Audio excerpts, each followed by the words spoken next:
Welcome back to the Outdoor Kitchen Show. Today we're showing you some of our favorite footage from our archives, bream fishing in Henderson with Mr. JB Salter. I was missing the easy summer fishing and Mr. JB, so we decided to air our favorite trip with him. Mr. JB is still alive and kicking, although not able to fish like he used to, but if you have any questions about pan fishing, Mr. JB is still the man to call.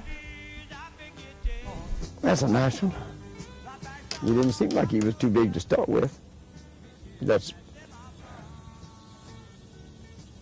a Henderson Lake bream, almost as big as Old River. Very tasty. That's why they call them panfish. 3 or 4 of them go in a pan. Melissa's probably going to show that being cooked on her next show. I imagine I will. Now here's what we're using today. I want to show what salted weighted panfish hook is.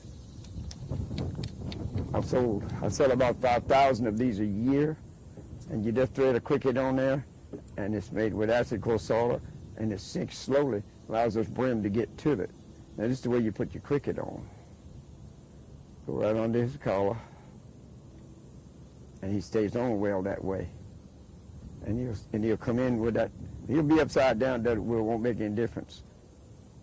That's the way you put your cricket, and you drag him in. This is upside down and partially weedless like that.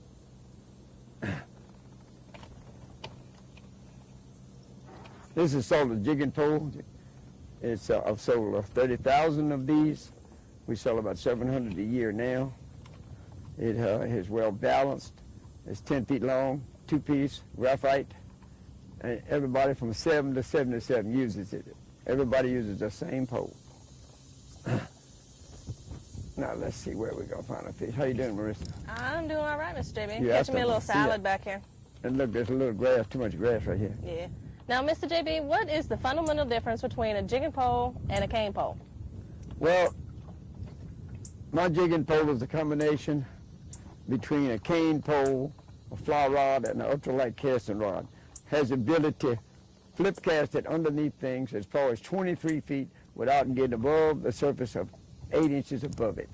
And that puts you under places where you can't do with anything else known to man. Now it also has a free spooling capability. You notice how I spin to take this line up, and I hold my thumb on it while I'm fishing. It gives me a quick adjustment of my line. When we're fishing around these places, you may need 15 feet. You may need 10 feet. You may only need only 5. And that's the difference. And it only weighs 8 ounces and very, very balanced this time. He's giving me a little tussle out there.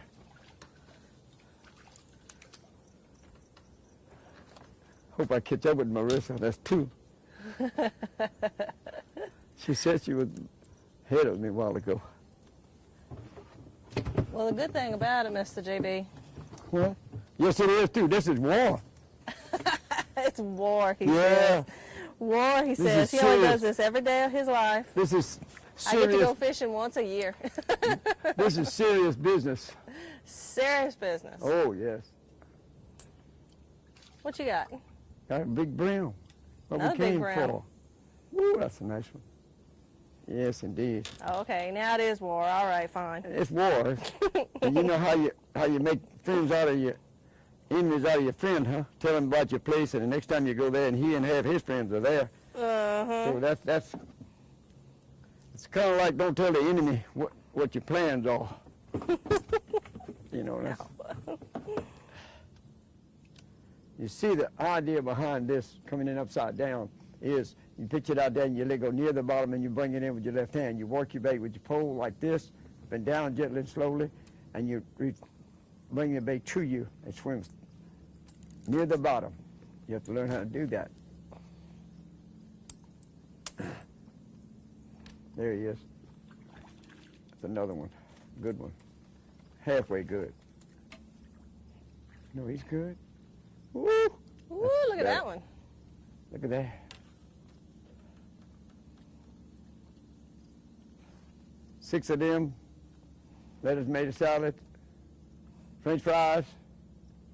Pan fried. No better. Louisiana's full of places like this. So which place are we in, Mr. JB? Tell everybody. We are in Henderson Lake. We're in the cypress swamp end of it. It's a little bit on the south side of the interstate where it hits the west limit levee, going west, in other words. And we're in here where these trees are, so that you can travel through here, and you find them in little places where there's 2 or 3 trees together.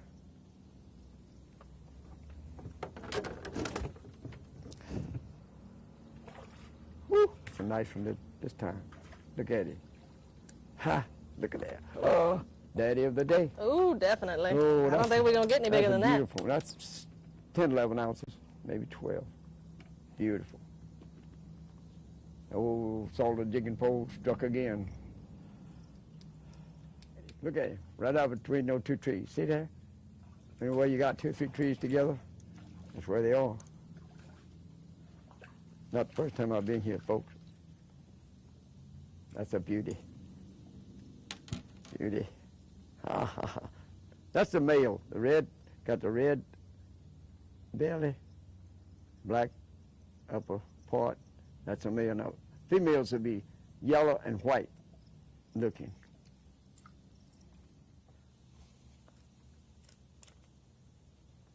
There he is.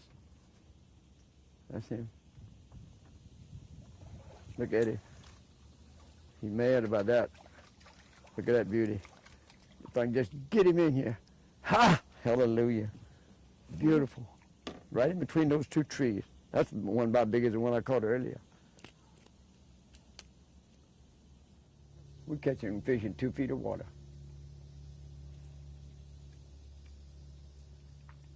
Let's see. I'm going to drop the bait down there. There it is right there. Barely 2 feet. Yeah, we're catching fish. Now we're fishing in a little duckweed here. Now we're going to see if that makes any difference, one way or the other.